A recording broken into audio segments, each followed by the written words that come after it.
is the one mandated to provide security for everybody in this country, including the already convicted murderers. You are aware of that? Not aware of it. No. You will fail to be not understanding what I'm asking. I'm asking you this question.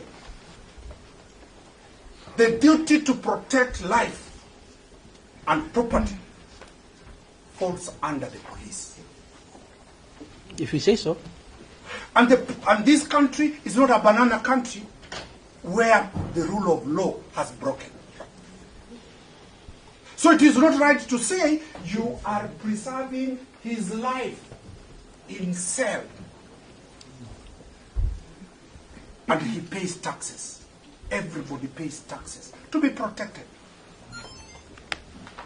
And that it will be dealt with in the cases that I've talked about. Now, what other reason do you need him in cell to detain him for 21 days? All I stated what do you specifically want him to do? All I've stated in my affidavit. Is there any other reason we have not dealt with? Everything I require, I have indicated in my affidavit. Confirm you have his phones. His phone. His phone, you have it. Yes. And you are seeking this court. Did you have the court order to possess that phone? I don't need a court order to possess a phone. Do you need a court order to get access to the phone? Yes, I do. Where is the provision that does not allow you to have authority to possess? It's a seizure. Oh, wait, allow me. Yona, where is the provision that does not allow you? Surely. Where is you the are provision? Asking for a provision which does not allow you. This is a negative provision, does not exist in our law. He should tell us the positive provision, and council can put it. He can continue putting it to him that this provision does not allow you, not the negative provision. Maybe rephrase your question. I'm rephrasing. You know, which has a problem is preparing for the judge. It's not a key to this matter. You need him 21 days for the sole purpose of granting access. Is it him who grants access or the court? No, Your Honor. Who grants? I need the 21 days to complete my investigations. I've asked a question specific. Do you need my client in cells for the purpose of analyzing the phone? I need your client in custody for 21 days to complete my investigations. I've asked a simple question. Is there any role he's required to do in forensic analysis of our phone? I'm not an expert in forensic analysis, so I cannot say. So, your varmints are not based on any scientific, because you never consulted a forensic expert? It is you swearing 21 days. Yes. And I've asked you, should the court, why 21 days? Why do you need him specifically? Your Honor, the issue is not about only phone extraction. It's not only about phone analysis. What else? I have said to complete my entire investigations that entail so many things. Among them, what you have stated.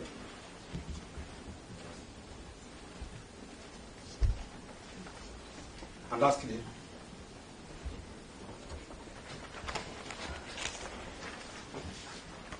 you have already attached the order in your application.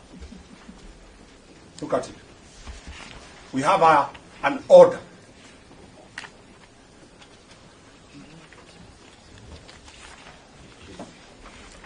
True.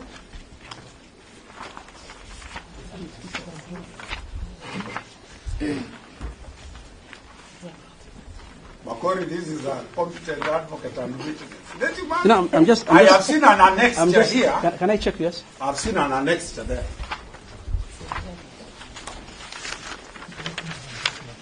We were given an annexure that has. Is it yours? Yes. Or it is on it? No, it's ours. Very well. Let me ask you the question. You are certain you are getting It's a draft. these orders? Counsel, this No. is a draft. No. It's a draft. Which is saying, is the office of the DPP or Ipoa that gives the orders, or is the landed court?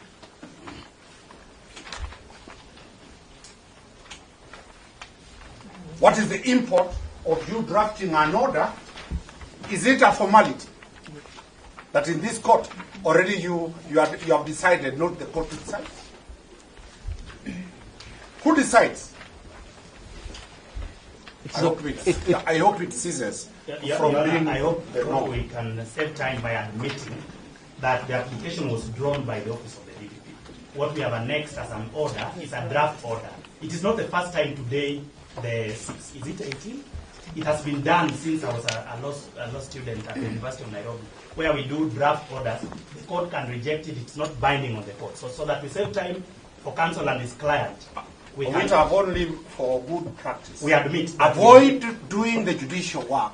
Leave the courts to do their works. So maybe Mr. Witty, let's not delve so much on that here. Yes. I think what Mr. Witty is saying is just a practice that they have adopted from the DPP's end, which is not a good practice. It is not good practice. So let's leave it at that. If I sat in that office, I wouldn't allow that. But I was chased. Thank you very much.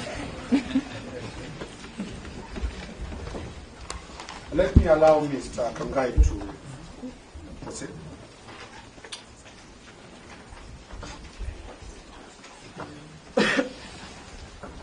Oh, sorry, Your Honor, I said, You said if an advocate is not allowed to talk, I will be stoned out. Put Mr. Shadrach on board. He has just left class to come out. He was teaching till he's late on the forum. So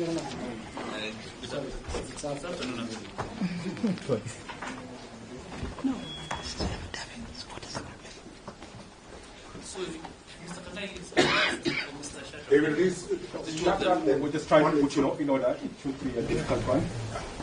After Mr. Shadrach, Mr. Keto will play his legal basis. Then I'll wrap the application. I think Mr. Umbeta and Mr. Ngunyi will be making a submission on that. Your Honor, with your permission, I will ask very few questions to my colleague, Mr. Jibril. Unlike my seniors, I am the soft one. And I hope you are around so that you don't ask again the same questions which I have already answered. Yes, I teach law, just relax. Mr. Jibril's sentiment is valid. Yes. I was about to make the same commentary. the problem is his body. Cliff, make sure he eats well. So that we can avoid repetition. Thank you. Mr. Jibril, I want you to confirm to the Honorable Court that indeed one person of interest in the matter surrounding the death of the late Albert Ojwang is the Deputy DIG Eliud Lagat. Please repeat your question. I want you to confirm to the Honorable Court that the late Albert Ojwang was arrested pursuant to a complaint made by the DIG, Mr. Eliud Lagat. Yes, Your Honor. Thank you. You also want to confirm to the court that from your preliminary investigations, the late Albert Ojwang was arrested and put in police cell, largely due to the complaint that was made by Mr. Eliud Lagat. Is that correct? Yes, Your Honor. Thank you. You confirm to the court that the investigations you seek time to continue with are investigations meant to assist you to unravel the persons who should be held culpable for the death of Albert Ojwang. Is that correct? Yes, Your Honor. Thank you. Please inform Your Honor the name of the chairperson of the body where you are coming from. Your Honor, I think we have agreed that what I'm going to answer is what is in my avowment. Please, just listen. No. This is cross-examination. I decline to answer that question, Your Honor. It is in public domain who is the head of Ipoa. Just respond. That is your work here. I'm responding. Please respond. Who is the chairperson of Ipoa? That is your work. My response is it is not in my affidavit. Yes, yes. JV just informing. No, no, no. I mean, Your Honor, we have agreed that we will be cross-examined on what is in this government. The chairman of Independent Policy Oversight Authority's name or his position is not in my affidavit. But you come from that background. Yes. Yes. So it's And the council knows who is the chair of the Ipoa. please answer the question. Who is the head of the body where you hail from? We don't have a head. Ipoa does not have a So head. who is the chair of the Ipoa? Yes, that should be the right question. The chair of Ipoa Answer yes. is one Ahmed Hassan Isaac. Thank you. Thank you. Now, you confirm to Your Honor that there was a joint press conference on the 9th day of June 2025. Is that correct? Your Honor, No, I'm not going to answer anything outside my affidavit. Your Honor, if you permit me, just to also give context why I am asking this question.